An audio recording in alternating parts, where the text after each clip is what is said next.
Hello YouTube, welcome back to the channel. This is Imaginary Money. On today's video, I'm here to tell you, you will own nothing and be happy, unless you have crypto. Once the World Economic Forum introduced us to a concept as clear as its name, you will own nothing and be happy about it, the term is simple but involves a way of living that we humans do not quite live.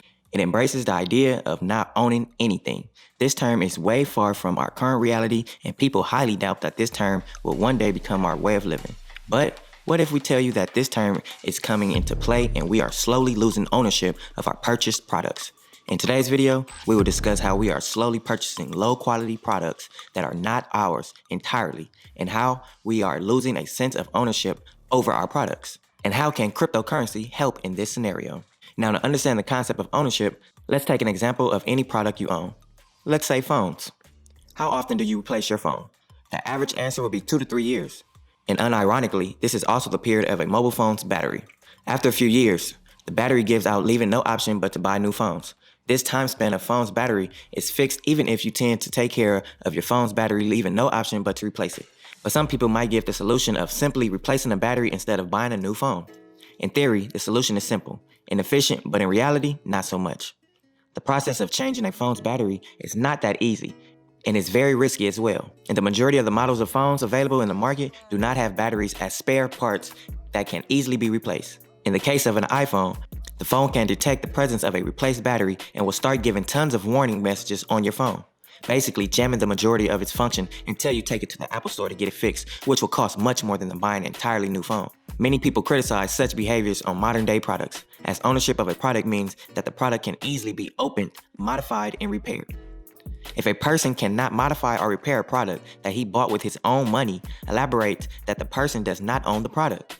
This has led to a movement called Right to Repair. It promotes the agenda of repairing one's product easily.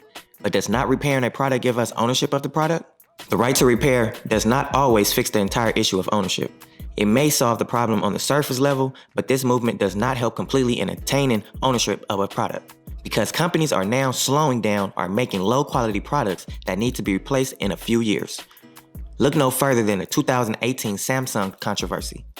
The company was fined $7.5 million as they were deliberately slowing down phones so the consumers have to buy new ones. Much like Apple, which has a reputation of slowing down old phones whenever a new iPhone launches. This does not happen only with phones.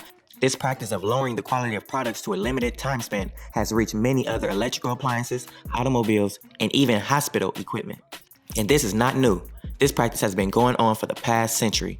The idea of making the life of a consumer product limited was coined by a man named Bernard London. He was a real estate broker, and he proposed his idea, ending the Great Depression through planned obsolescence. During this time, the US was going through a wave of unemployment and the economy was going downhill.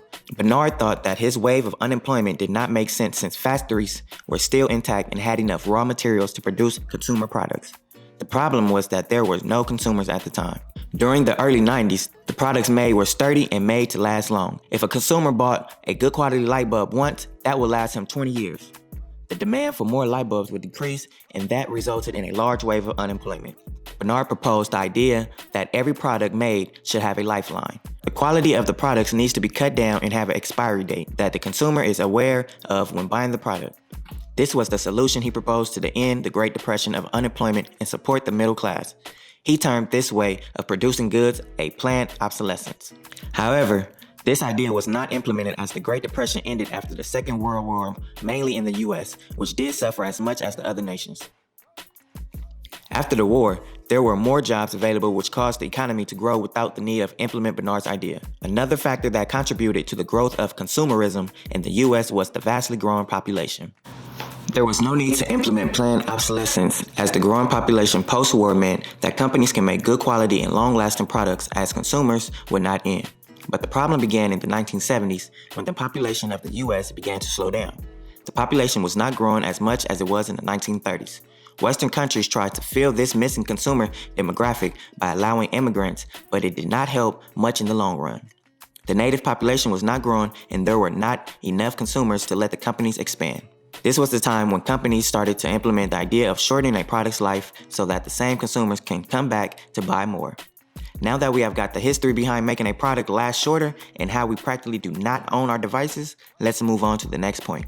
A recent report stated that Apple is intending to introduce a subscription service which is different from all its previous subscription services. What is so different in this service, you might ask? Well, it is because the subscription service is for the actual phone, hardware itself, other than the regular software subscription. This again leads us back to the question, do we not own our phones? A phone is a consumer product that should belong to the consumer the moment he buys it. Service is when someone does something for you. An actual phone is not just a service. This agenda is spreading to other parts as well.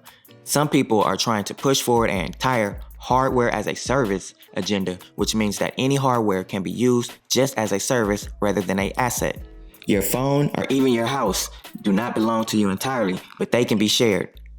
Environmentally speaking, sharing hardware products can be useful as they encourage sharing, recycling, and reusing without producing much waste. Socially speaking, hardware as just a service will solve the inequality problem among people. No one will own a better car or a house than others, making everyone truly equal in their purchase. But it still has a long way to go before being implemented. As time will go on, the ownership of products will become difficult. It will first start with bigger purchases like cars or houses. Many governments are planning to nationalize houses or agriculture lands of landlords in the name of greater good of giving those lands to actual needy people. But since it's the government, everything is bound to go wrong. At a glance, these laws are only a threat to upper class who have a lot. But it is only a matter of time before these rules will be implemented in the middle class as well. It is the same thing the government did with taxes. Taxes were introduced as punishment for the rich, but became inevitable for the middle class as well. Many automobile companies are also pushing the no ownership agenda. Companies like Lime, Mobike, and Car2Share are creating vehicles that are not owned by one person, but are used by many consumers. Electric cars will also be needed by the next generations, and since we do not have enough lithium on the planet to make a large number of electric cars, they too will need to be shared. Companies are also trying their best to push forward this non-ownership rule to mobile phones as well. But we suspect people would be okay with this.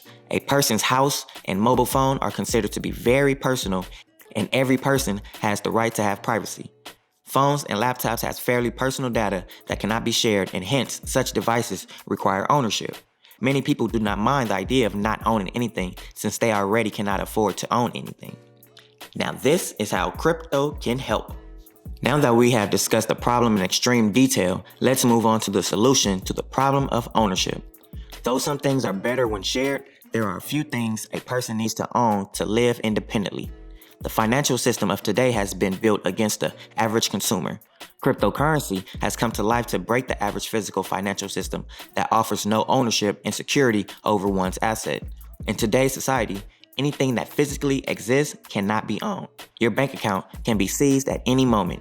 Even your house can be confiscated by the government if you do not pay your taxes on time.